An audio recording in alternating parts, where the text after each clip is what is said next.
Hello mga friendship! Ayan, galing ako sa palengke at bumili ako ng ulam ko ngayong tanghali hanggang sa mamayang hapon. Eto, nagmahal na ang kamatis.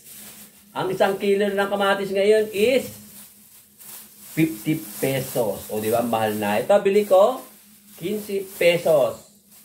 Muntik ng 1/4 mahigit. Ito yung binili kong kamatis. 15 pesos. Wala nang Prida Fonda. Ano mga nakaralinggo? Ang dami kong naging Prida Fonda. Prida Fonda means free. O diba mga friendship? Free. Walang bayad. Ito o. Medyo hinog. Medyo hilaw. O diba? Mahal na. At ang siling ay siling pula. Bell pepper, 3. O ito, 80 pesos daw 1 kilo, pero ito binigay sa akin 10 pesos. Mura ba o mahal mga friendship? Di ba mga friendship? 10 pesos, 80 pesos daw ang 1 kilo. Mahal ba o mura? Murayta o maharlika? O di ba? Maharlika means mahal. At ang sibuyas na kulay puti, medyo mura ang bili ko dito, 15 pesos. 50 pesos ang 1 kilo. Papakita ko sa inyo kung gaano may malaki, may medyo malaki-laki, at medyo malaki ng konti. Ayan, medium. Kung tawagin dito, medium. Ay large. O ito yata large, medium. Areto, nahalo ng may pagkakulay pula. O diba? 50 pesos ang kilo. Tsaka ito pa. Bali, 15 pesos. Ito. 15 pesos lahat ito mga friendship. White onions. Yung kulay pula, medyo mahal pa. O, di ba mga friendship? At ito. Bangos. 140 daw 1 kilo. Binili ko isa. Yung medyo maliit. Hindi na masyadong malaki mga guys. Mga friendship. Dahil ako lang mag-isa, hindi ko alam kung kakain na naman dito. O kung pupunta si Prado, ilang araw lang din na pupunta rito. Ito, bangos milk fish in English. Ang bili ko dito, sabi nung nagtitinda, dahil taga rito sa amin, 43 pesos. Ginawa na lang niyang 40. O diba mga friendship? Pwede na rin to, o diba? Pwede na rin to. Ako lang naman mag-isa. Ewan ko lang kung pupunta si Palada Boy. Baka may yung kasi pasulpot-sulpot. Minsan kasi hindi sinasabi kung pupunta siya o hindi. Amoy malansa. Siyempre, isda. Parang yung yung iba dyan. Malansa. O, malasan pa sa isda. Parang akis. Charot. Joke lang. O, sige na. At ayusin ko pa ito. Lulutuin ko to. Abangan nyo na lang kung anong klaseng luto ang gagawin ko sa milk fish. O, diba? Asa kaya yung milk? Wala namang milk. O, diba? Fish, man na pa fish, pero walang milk. Kaya ba't kaya tinawag na milk fish ang bangos? Bakit? Wala namang gatas. O, diba mga friendship? Para yung hotdog. Wala namang aso, pero tinawag na hotdog. Siguro mainit yung hotdog. Kaya tinawag na hotdog. Mainit na ang mantika sa kawali. Kanina pang mainit mga friendship. Ang paborito kong ulo ng bangos. O, diba mga friendship? Kasi ito masarap.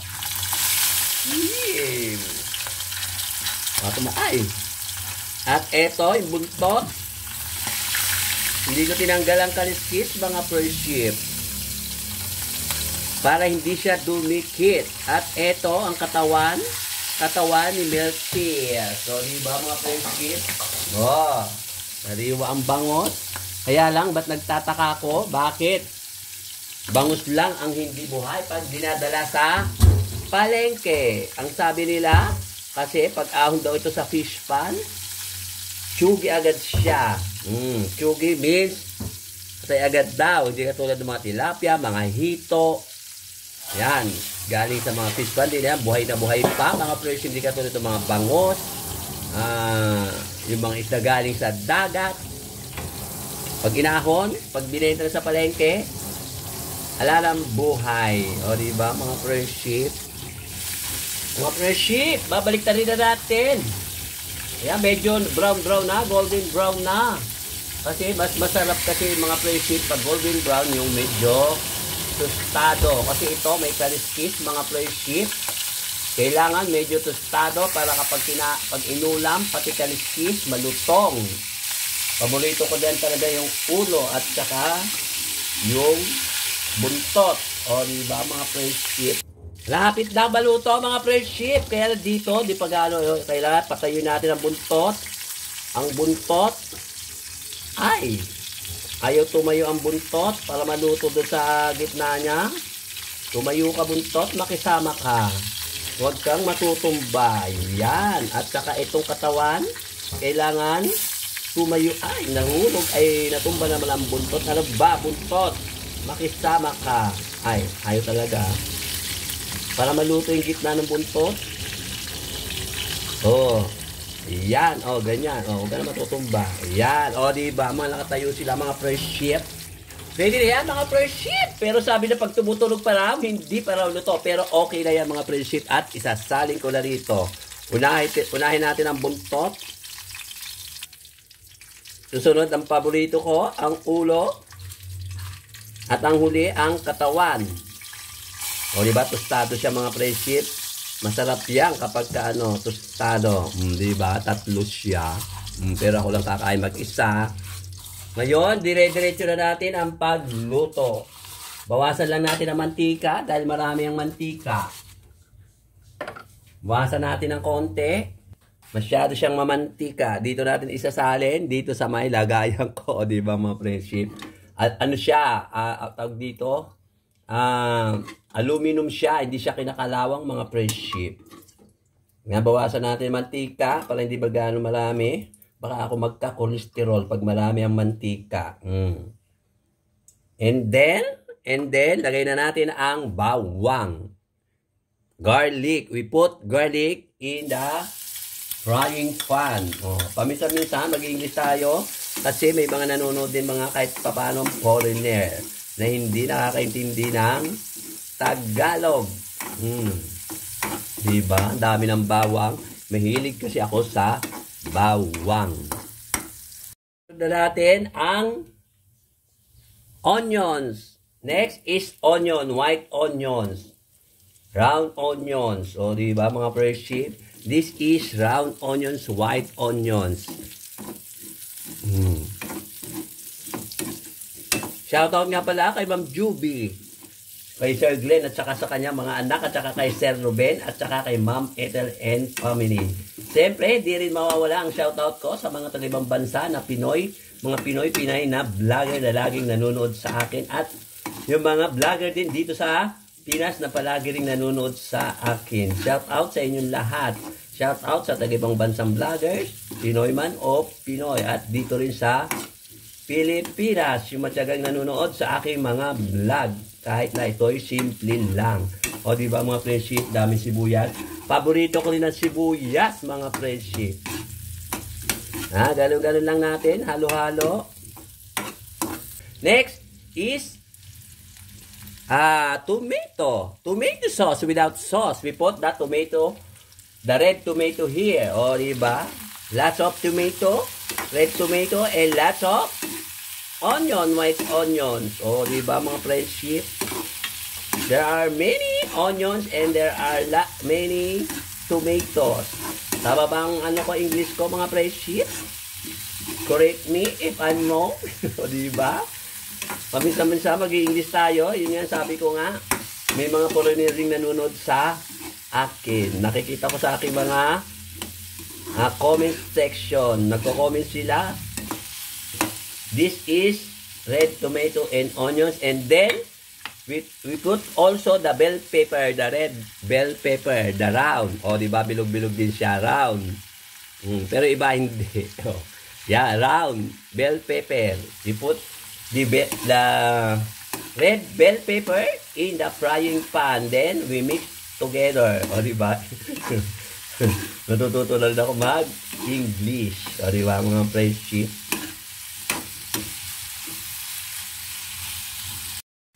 And then we have also put the paminta. In Tagalog, in English, pepper, black pepper. Pepper. pepper, not paper. And then, the seasoning. O, diba? Seasoning in English ba it is? Ito. And then, a little bit of oyster sauce. Just a little bit. O, diba? English pa rin yun, mga friendship. I hope that all the foreigners should understand. Will understand what I am talking about my dish. And then we put the soy sauce. Soy sauce. We mix all together also.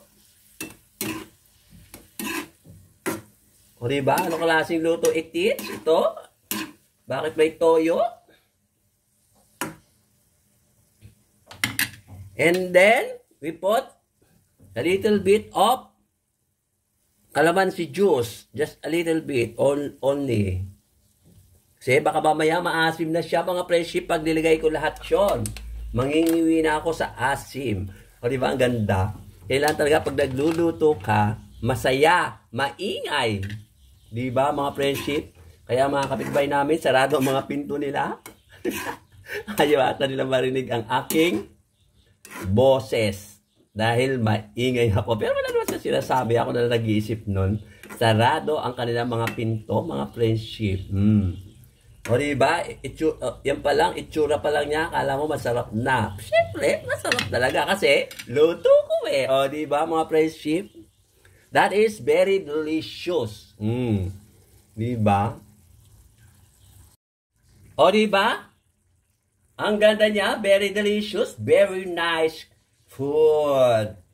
Then I will put just a little bit of brown sugar.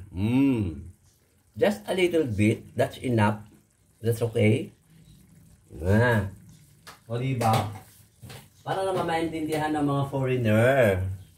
So that I can speak English so that some foreigners from other country understand what I am talking about my dishes. Oh, that is very colorful dish. I hope and I'm sure all foreigners out there can understand me. Just what for what I am said or what I am talking about this simple dish of mine. And then cover it for a while. Eto mga friendship, tapos na ako magluto. Okay na to, dumating ang empanada boy. Isasalin ko na dito. Lalagay natin dito. Ito ang tinatawag na ulam. O diba? Ganda na itsura. Ngayon ko lang ito ginawa, mga friendship. Ano ba yung palada boy? Ba't ngayon ko lang? Ilang araw kang wala dito. Bigla ka na lang sumusulpot. Sagot! Pumapasok ako O ba't di ka nagpupunta rito? Ha? Pinagalitan ba? O diba? Ang ganda mga friendship. Maganda ba? Is this beautiful? Or not? Beautiful. Beautiful dishes and very delicious dishes. O, diba? This is my first time to do this. To all foreigners out there. This is for you. This is my simple dishes. Ito na ang aking finished food. Ang tawag dito para sa akin, tiim na bangos. O, diba mga friendship? Naiibang tiim. Ano? Masulat-sulat si Empanada Boy. Andito si Empanada Boy. Ngayon lang sumulpot. Ano? Salita ka. Sige. Huy. O sige na. Babay na mga friendship. At kakain na kami. Alas 12 na.